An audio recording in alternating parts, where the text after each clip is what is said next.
भारत का पड़ोसी मुल्क पाकिस्तान इन दिनों महंगाई से लगातार जूझ रहा है। कमजोर करेंसी और खस्ता हाल अर्थव्यवस्था ने आम लोगों का जीना दूभर कर दिया है। गुनहगार उसके हुक्मरान हैं। गुनहगार वो नेता है जिन्होंने कर्ज के बाद कर्ज लिए, कर्ज चुकाने की बजाय अपने खुद के खजाने भरे। Would Pakistan have been better off as a part of united India? These are not my questions. These are questions that the people of Pakistan are asking themselves. Hello दोस्तों, पाकिस्तान की आज जो हालत है उसके बारे में सभी को पता है। महंगाई वहाँ पर आसमान छूने लगी है। पाकिस्तान की इकोनॉमी बहुत तेजी से गिरी है। फॉरेन नेशंस का पाकिस्तान पर कर्जा बहुत ज़्यादा बढ़ गया है और तो और फॉरेन एक्सचेंज रिजर्व्स की ना के बराबर है। एम्प्लॉयज़ की सैलरी देने के लिए उनके पास पैसे नहीं है। लोग वहाँ पर खाने पीने की चीज़ों के लिए तरस रहे हैं। तो सवाल ये है कि पाकिस्तान ऐसी सिचुएशन में कैसे पहुंचा। देखो, साल 1960 और 1990 के बीच पाकिस्तान साउथ एशिया में सबसे तेजी से ग्रो करने वाली इकोनॉमीज में से एक था। यहाँ तक कि 1980s में पाकिस्तान इकोनॉमी की ग्रोथ इंडिया से भी ज्यादा थी। 1947 में इंडिया और पाकिस्तान के बंटवारे के टाइम पर एग्रीमेंट के हिसाब से पाकिस्तान को भारत की इकोनॉमी का 17% और मिलिट्री का 35% हिस्सा विरासत में मिला। ये बंटवारा रातों रात नहीं हुआ, इसमें काफी टाइम लगा और बंटवारे के बाद पाकिस्तान के ऊपर किसी भी तरह का कोई कर्जा नहीं था और उस टाइम डॉलर के कंपैरिजन में पाकिस्तानी रुपये की कीमत 3 रुपए 31 पैसे थी। तब वेस्ट पाकिस्तान और ईस्ट पाकिस्तान की पॉपुलेशन लगभग 7 करोड़ थी और भारत की तरह पाकिस्तान की सरकार भी रेफ्यूजीज की प्रॉब्लम से जूझ रही थी। लेकिन पाकिस्तान के पास सबसे बड़ा प्लस पॉइंट था उसका एग्रीकल्चर सेक्टर। लेकिन उसी दौरान पाकिस्तान के राजनीतिक नेताओं की हरकतों की वजह से पाकिस्तान आज इस इकोनॉमिक क्राइसिस से गुजर रहा है, क्योंकि पाकिस्तान के लीडर सिर्फ ये कोशिश करते रहे कि वहाँ के लोग टैक्स पे करें। लेकिन आज नहीं, पाकिस्तान की टोटल पॉपुलेशन में सिर्फ 1% लोग ही टैक्स पे करते हैं और इसीलिए पाकिस्तान का टैक्स टू जीडीपी रेशियो पूरी दुनिया में सबसे कम है। इसका मतलब देश के पास इतना रिसोर्सेज ही नहीं है कि वो बेसिक इंफ्रास्ट्रक्चर भी तैयार कर सके, लोगों को हेल्थ फैसिलिटीज दे सके और देश की इकोनॉमी को ग्रो करने के लिए इन्वेस्ट कर सके। इसके अलावा करप्शन भी एक बहुत बड़ी प्रॉब्लम रही है, क्योंकि देश के एक बड़े हिस्से पर और देश के ज़्यादातर बिजनेसेस पर वहाँ के अमीर लोगों का कब्जा रहा है और वही लोग पाकिस्तान की सरकार को भी चलाते हैं। तो जाहिर सी बात है कि उनका करप्शन में इन्वॉल्व होना और सरकार को टैक्स पे ना करना कोई बड़ी बात नहीं है। और इसी प्रॉब्लम ने पाकिस्तान की सरकार को कर्ज लेने के लिए मजबूर कर दिया ताकि वो देश को चला सकें और ये सिलसिला सालों तक चलता रहा, जिसकी वजह से पाकिस्तान अपनी इकोनॉमी को चलाने के लिए सिर्फ लोन्स पर ही डिपेंडेंट हो गया। और ये लोन और कोई नहीं, उसके दोस्त चाइना और गल्फ कंट्रीज से सऊदी अरब और यूनाइटेड अरब एमिरेट्स से मिलता था। और देश की आवाम को भी खुश रखने के लिए इस लोन का बड़ा हिस्सा लोगों को दी जाने वाली वेलफेयर स्कीम्स पर खर्च होता था। अब इतना सारा कर्ज लेने के बाद भी पाकिस्तान के लीडर्स ने एक बार भी देश की कठिन समस्याओं को सुधारने के लिए कोई फैसला नहीं लिया और उन्हीं कठिन समस्याओं में से एक है पाकिस्तान की आर्मी। कम से कम 1950 से पाकिस्तानी आर्मी देश की पॉलिटिक्स को कंट्रोल कर रही थी और तो और पाकिस्तान की इकोनॉमी पर भी पकड़ती। देश में इतनी बड़ी इकोनॉमिक प्रॉब्लम्स होने के बाद भी नेशनल बजट के एक बड़े हिस्से पर पाकिस्तानी आर्मी का हाथ था, जो कि नेशनल बजट का 18 से 23% कवर करता है, जबकि इंडिया में नेशनल बजट का सिर्फ 13% ही इंडियन मिलिट्री को दिया जाता है। पाकिस्तान की इकोनॉमी में वहाँ की मिलिट्री का इन्फ्लुएंस इतना ज़्यादा है कि वो चाहकर भी अपने देश की इकोनॉमी को ग्रो करने के लिए कुछ नहीं कर सकते। सिर्फ इतना ही नहीं, वहाँ की आर्मी पाकिस्तान के टेररिस्ट ऑर्गेनाइजेशन को भी सपोर्ट करती है और इन सारी हरकतों का असर उल्टा पाकिस्तान पर ही हो रहा था। और कुछ ही सालों में बार-बार टेररिस्ट अटैक होने से वहाँ की पॉलिटिकल सिचुएशन इतनी ज़्यादा अनस्टेबल हो चुकी थी कि अब फॉरेन इन्वेस्टर्स भी पाकिस्तान में इन्वेस्ट करने के लिए अवॉइड करने लगे थे।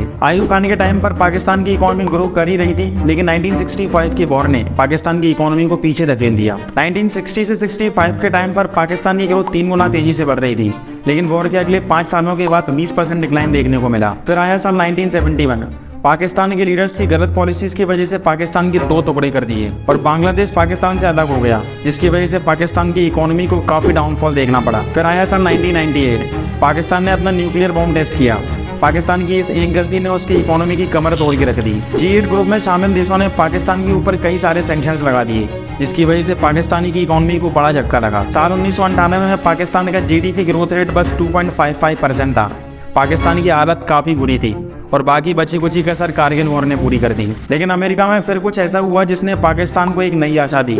वो घटना थी 9/11 का अटैक। अमेरिका को टेररिस्ट के खिलाफ पाकिस्तान की फिर से जरूरत पड़ी और पाकिस्तान की किस्मत फिर से चमक उठी। पाकिस्तान में फिर से पैसा फ्लो होने लग गया और साल 2001 से 2007 तक फॉरेन इन्वेस्टर 17% से बढ़कर जीडीपी के 23% तक हो गया। पाकिस्तान ने इस दौर में तरक्की तो की, लेकिन कोई लॉन्ग टर्म स्ट्रेटेजी ना होने की वजह से ये अच्छा दौर भी खत्म हो गया। लेकिन पाकिस्तान में वही आखिरी ऐसी 3 घटनाएं जिनकी वजह से ये इकोनॉमिक क्राइसिस पाकिस्तान के लिए एक बहुत बड़ी प्रॉब्लम बन चुका है। सबसे पहली घटना थी कोविड-19। देखो, जैसे तैसे IMF से लोन मिलने के बाद पाकिस्तान की इकोनॉमी ग्रो कर ही रही थी कि साल 2019 में कोविड ने दस्तक दी, जिसकी वजह से देश के एक्सपोर्ट 50% से गिर गए और देश की टोटल रेवेन्यू का 1/3 हिस्सा खो दिया। जहाँ जैसे तैसे पहले देश की इकोनॉमी ग्रो कर ही रही थी कि अब उल्टा और नीचे जाने लगी। देश में बेरोजगारी इतनी ज़्यादा बढ़ गई कि लाखों लोगों ने नौकरियां गंवा दी। इकोनॉमी की इतनी बुरी हालत और देश पर इतना कर्जा होने के बाद में इमरान खान की सरकार ने एक बहुत ही महंगे एसएएस प्रोग्राम की शुरुआत की, जिसमें देश के गरीब लोगों को कुछ कैश देकर उनकी मदद करी जाएगी। अब इतना ज़्यादा पैसा लौटाने के बाद ये तो तय था कि पाकिस्तान की फाइनेंशियल पोजीशन और भी ज़्यादा खराब होने वाली है, और हुआ भी कुछ ऐसा ही। अब बात करते हैं दूसरी घटना की, जो थी यूक्रेन वॉर।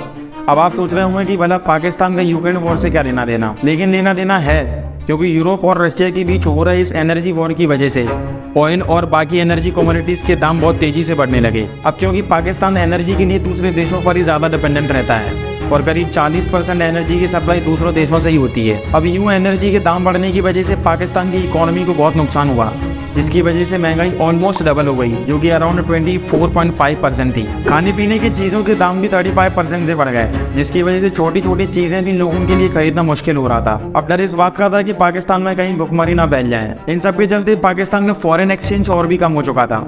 अब पाकिस्तान के पास दूसरे देशों से इंपोर्ट करने के लिए सिर्फ $3 बिलियन ही बचे थे, और एक्सपर्ट्स के हिसाब से ये पैसे बस कुछ ही हफ्तों तक चलने वाले थे। और आखिर में तीसरी घटना थी लास्ट ईयर जुलाई के स्टार्टिंग में पाकिस्तान में आई खतरनाक बाढ़। करीब 2000 लोगों की जान जाने के साथ $40 बिलियन का इंफ्रास्ट्रक्चर मिट्टी में मिल गया और 33 मिलियन लोगों को अपनी जगह छोड़नी पड़ी, वो अलग। और आज़ादी के बाद पहली बार पाकिस्तान का जीडीपी ग्रोथ रेट माइनस में चला गया, -1.33%। इमरान खान भी पाकिस्तान की इस हालत को सुधार नहीं सके और पाकिस्तान के ऊपर कर्जा और भी ज़्यादा बढ़ गया। और अब शहबाज शरीफ भी डूबते पाकिस्तान को बचाने के लिए जेनेवा से $10 बिलियन का लोन लिया है। पाकिस्तान लीडर्स की कर्जा लेने की आदत की वजह से पाकिस्तान आज $290 बिलियन के कर्जे के नीचे दबा हुआ है, जो कि उसकी जीडीपी का 79% है। इसके पीछे कसूर किसका है?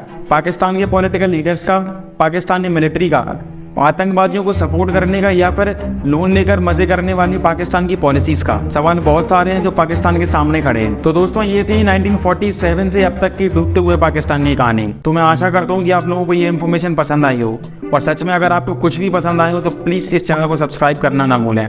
ये आपके लिए तो बिल्कुल फ्री है, लेकिन इससे मेरी बहुत हेल्प होगी। Thank you.